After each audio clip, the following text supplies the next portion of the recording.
નમસ્કાર વિદ્યાર્થી મિત્રો, લિબર્ટી સ્કૂલના ઓનલાઈન ક્લાસમાં આપનું સ્વાગત છે. વિદ્યાર્થી મિત્રો, આજે આપણે ધોરણ 10 ચેપ્ટર નંબર 6 ત્રિકોણ. ત્રિકોણના અંદર આપણે જે આગળના લેક્ચરમાં ભણ્યા હતા કે પાયથાગોરસના પ્રમેય વિશે થોડીક માહિતી આપી હતી, એના લગતા આપણે સૂત્રો ભણ્યા હતા. આજે આપણે પાયથાગોરસનો પ્રમેય, જે મોસ્ટ આઈએમપી પ્રમેય કહેવાય, જે આપણે ભણવાનું છે. મોસ્ટ આઈએમપી પ્રમેય જે ભણવાનું છે. વિદ્યાર્થી મિત્રો, આ પ્રમેયની વાત કરીએ, બહુ જ કહી શકાય મોસ્ટ આઈએમપી. કેમ કે આપણે સમજવાનું છે આ પ્રમેયમાં શું કરવાનું છે. સૌપ્રથમ વિદ્યાર્થી મિત્રો, આપણે એક સરસ મજાનું ત્રિકોણ બનાવી દો.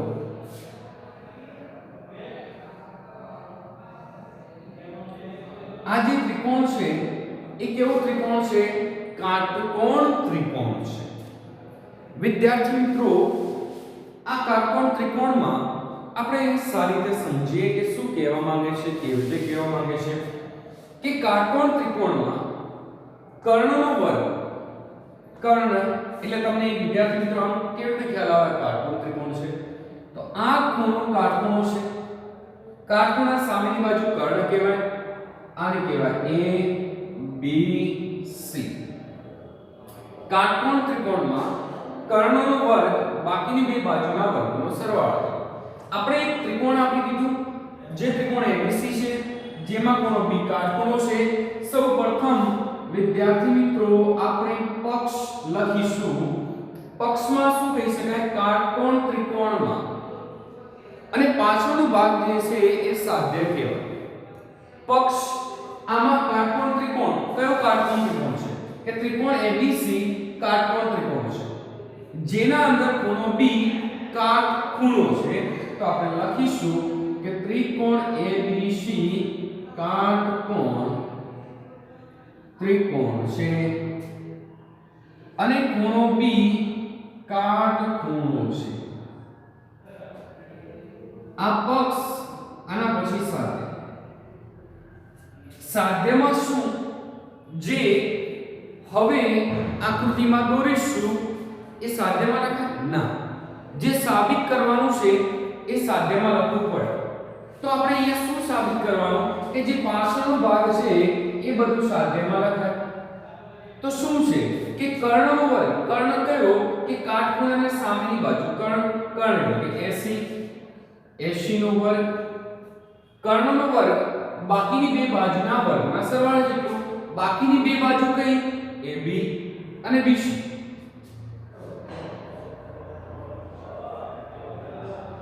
બાકીની બે બાજુ AB BC વર્ગ અને સરવાળા જેટલું એટલે બરાબર. એકવાર ફરી કહું છું વિદ્યાર્થી મિત્રો, સમજો. એક સરસ મજાનો કાટકોણ ત્રિકોણ દોર્યો, જેમાં ખૂણો B કાટખૂણો દોર્યો. પક્ષ કહી શકાય કે કયો કાટકોણ ત્રિકોણ? ABC. કયો ખૂણો કાટખૂણો? B. તો ત્રિકોણ ABC માં કાટકોણ ત્રિકોણ છે, જેમાં ખૂણો B કાટખૂણો છે. કર્ણનો વર્ગ, કર્ણ કેવો? કાટખૂણા સામેની બાજુ કર્ણ એટલે AC, AC નો વર્ગ બાકીની બે બાજુના વર્ગોનો સરવાળો. બાકીની બે બાજુ કઈ? AB અને BC. વર્ગો AB નો વર્ગ BC નો વર્ગ સરવાળા જેટલો એટલે કે બરાબર. આ થઈ ગયું વિદ્યાર્થી મિત્રો આપણો પક્ષ અને સાધ્ય. હવે વિદ્યાર્થી મિત્રો, આ તો પક્ષ સાધ્ય તો લખાઈ ગયું. હવે આપણે સાબિતીની વાત કરવી છે. સાબિતીના અંદર શું લખવું? જે હવે આપણે દોરીશું એ સાબિતીમાં શું દોરીશું? તો સમજો. આપણે અહીંયા B માંથી એક વેધ દોરો, BD. કેના ઉપર દોર્યો? AC. તો BD લંબ AC દોરો. BD લંબ AC દોરો. જ્યારે તમે આ વેધ દોરો તો બે ત્રિકોણમાં વિભાજન થાય. કયા બે ત્રિકોણ? તો જો ADB BDC.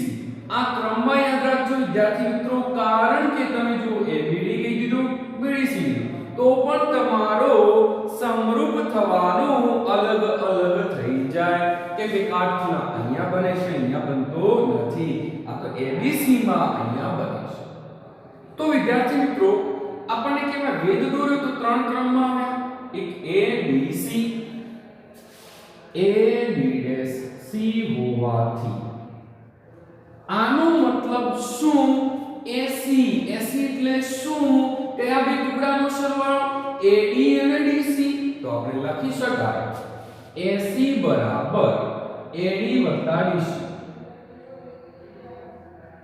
આને કહીએ સમીકરણ નંબર 1 હવે વિદ્યાર્થી મિત્રો આપણે હવે શું કરવું તો હજુ આપણા મગજમાં લાઈટ થઈ કે સાહેબ આ તો કમ્પ્લીટ લીધું છે તો હવે આપણે ગુણોત્તર લેવું છે સૌપ્રથમ એક મેન ત્રિકોણ ABC અને વેદ દોર્યો બે નાના ત્રિકોણમાં વિભાજન થયું ADB BDC ઉપરથી નીચે ઉતરો અને નીચેથી ઉપર જાઓ બે ત્રિકોણનું ત્રિકોણ ABC સાથે સમરૂપ કરી દો તો ADB સમરૂપ ત્રિકોણ ABC તો આપણે લખીએ ત્રિકોણ ADB સમરૂપ ત્રિકોણ ABC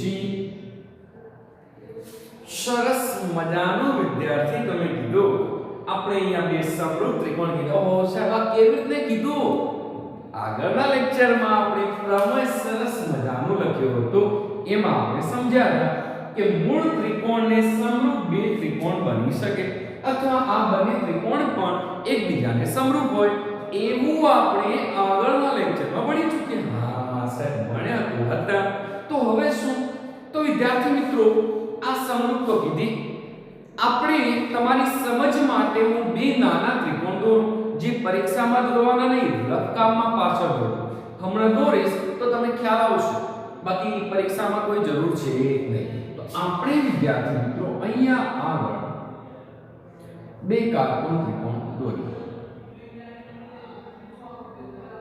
ADB ADB ABC બે કાટકોણ ત્રિકોણ દોરે એક કાટકોણ DB ABC હવે વિદ્યાર્થી મિત્રો આપણે બે બાજુઓ સમરૂપ કરવા સૌપ્રથમ આ બાજુ કરો AD ની સંગત બાજુ કઈ આવશે AB તો આપણે લખીએ AD ભાગ્યા AB બરાબર કરો જે નીચે આવે એને સંગત બીજી બાજુ લઈ લો કઈ આવી AB તો આ જ ત્રિકોણમાં AB અહીંયા તો એને સંગત કયો AC હા તો લખી દો તો AB ભાગ્યા AC એકવાર ફરી સમજાવું છું ધ્યાનમાં રાખજો AD ને સંગત AB તો AB આવે ઉપર પણ AB લો AB ને સંગત કર્યું AC જે અહીંયા આવે એને સંગત અહીંથી ચાલુ કરવાનું બહુ સરસ હવે શું તો હવે વિદ્યાર્થી મિત્રો આ છેદમાં એની સાઈડ મૂકો અંશમાં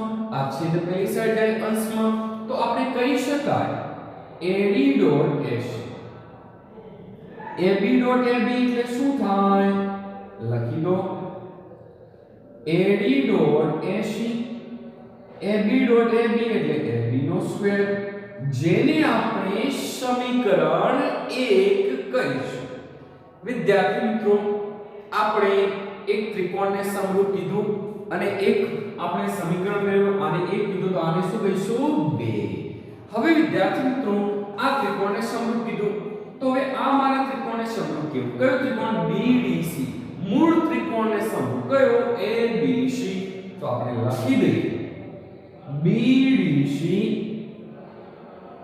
સમરૂપ ત્રિકોણ ABC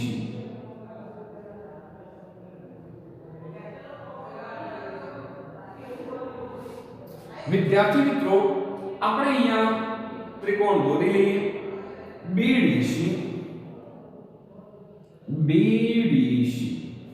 રાઈટ આને સંગત કઈ બાજુ ABC અહીંયા D કાટખૂણો અહીંયા D કાટખૂણો આ B કાટખૂણો આ B કાટખૂણો બંને વચ્ચે કોમા હવે વિદ્યાર્થી મિત્રો હવે શું કરું સાહેબ કંઈક તો કરવાનું આવે છે વિચારો શું કરશું તો વિદ્યાર્થી મિત્રો કઈ કરવાની જરૂર નથી, સમજવાનું છે.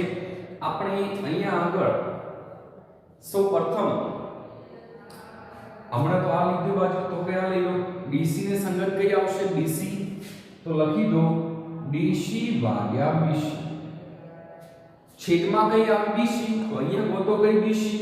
BC ને સંગત AC. તો BC ભાગ્યા AC. હવે શું કરશું?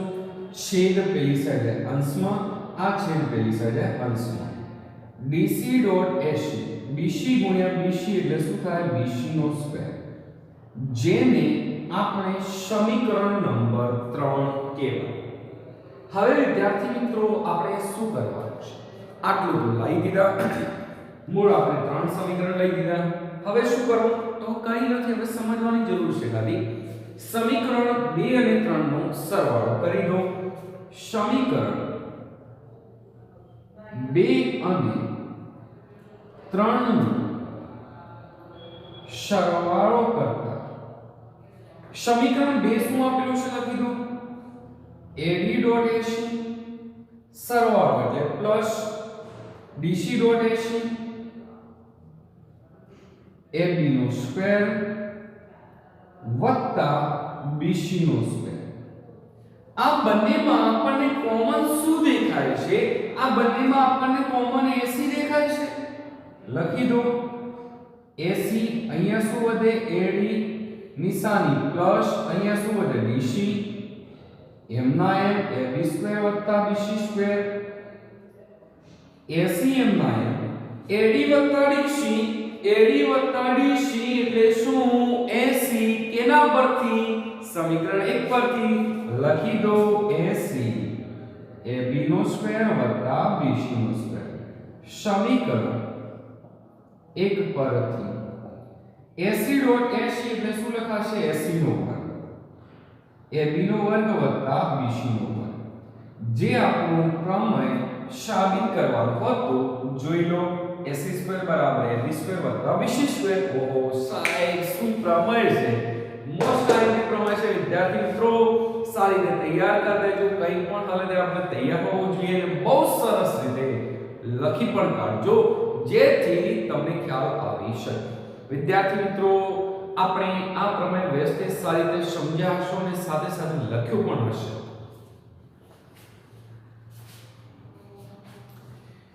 હવે આ પ્રમેય પૂરું કરી અને નવા પોઈન્ટ તરફ આપણે જઈશું.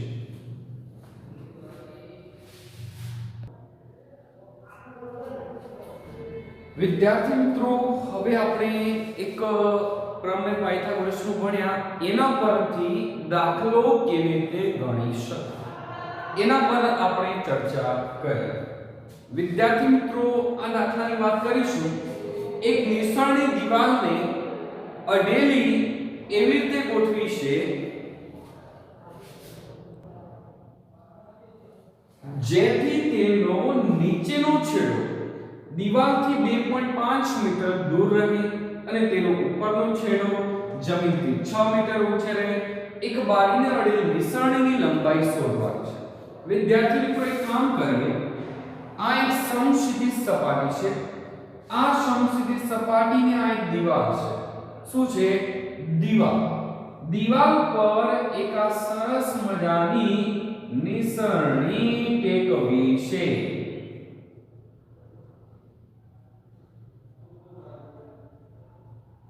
ટેકવી દીધી.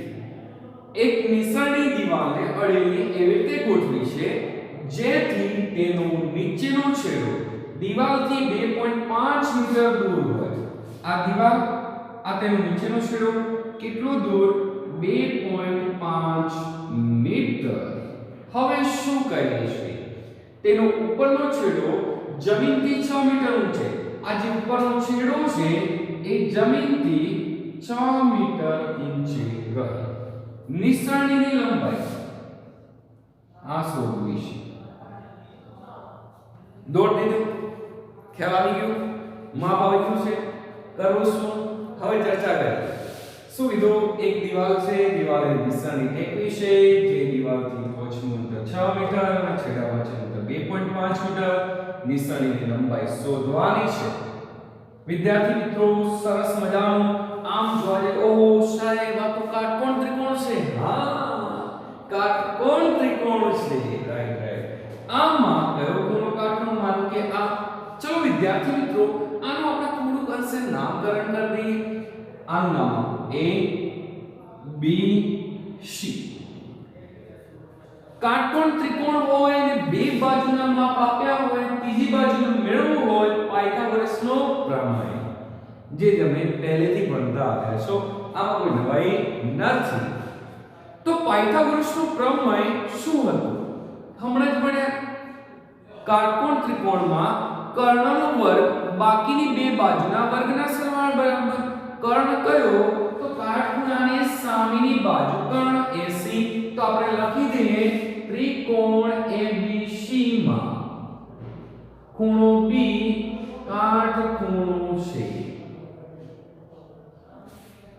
કાટખૂણાની સામેની બાજુ કર્ણ કયો AC AC નો વર્ગ બાકીની બે બાજુ AB નો વર્ગ વત્તા BC નો વર્ગ AB એટલે કેટલા 6 નો વર્ગ BC એટલે 2.5 નો વર્ગ વિદ્યાર્થી મિત્રો તમને ખ્યાલ હશે 6 નો વર્ગ કેટલો 36 છાયો 36 2.5 નો વર્ગ કેટલો 5 એટલે 25 25 નો વર્ગ કેટલો 625 એટલે શું થાય 6.25 તો 0.25 એમ 9 6 12 નો બગડો વિદ્યાર્થી 42.25 આ આવ્યો 80 તો વિદ્યાર્થી મિત્રો મારું બધું હવે કેવું કેવું આ 42.25 કોનો વર્ગ તો આપણને વિચાર આવે આ કોનો હોઈ શકે તો આપણને ખ્યાલ છે કે 65 નો વર્ગ 65 ગુણ્યા 65 કરો 6 5 30 ની શું વિધિ 3 છાયો 36 36 ને 3 39 પાયો 25 નો પાંચડો વિધિ 2 6 5 30 30 ને 2 32 42 25 એટલે 65 એટલે 6.25 તો આપણે કહી શકાય AC બરાબર 6.25 એટલે 6.5 AC શું હતું નિસરણીની લંબાઈ તો લખી દઈએ નિસરણીની લંબાઈ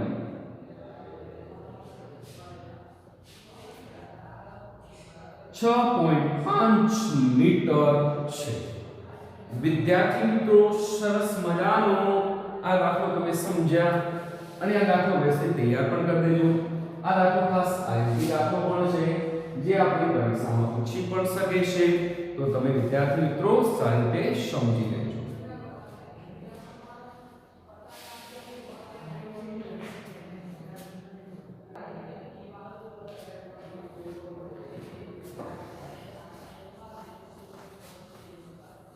વિદ્યાર્થી મિત્રો આપણે આ દાખલો ભણ્યા થોડુંક રિવાઇઝ કરી દઈએ તમે પાયથાગોરસ વિશે સમજ્યા આપણે પાયથાગોરસનો પ્રમેય લગાવ્યો કે કર્ણનો વર્ગ બાકીની બે બાજુના વર્ગનો સરવાળો આ બધા દાખલાઓની જરૂર પડશે આપણે વિદ્યાર્થી મિત્રો આના પછી આગળનો પ્રમેય ભણ્યા ક્ષેત્રફળવાળો કે ત્રિકોણના ક્ષેત્રફળનો ગુણોત્તર તેમની અનુરૂપ બાજુના વર્ગ બરાબર હોય પછી સમરૂપ ત્રિકોણવાળો ભણ્યા આ બધા સૂત્રો આપણે ચર્ચા કરી આગળ અને આ વખતે આ સિલેબસમાંથી ચોથો પ્રમેય કાઢી દીધો કયો પાયથાગોરસનો પ્રતિપ્રમેય એમને કાઢી જેથી આપણે કોઈ ભણવાની જરૂર નથી તો વિદ્યાર્થી મિત્રો આપણે આ પોઈન્ટ અહીંયા સુધી રાખીએ અને આવતા લેક્ચરમાં આપણે ફરી મળીશું નવા પોઈન્ટ સાથે થેન્ક યુ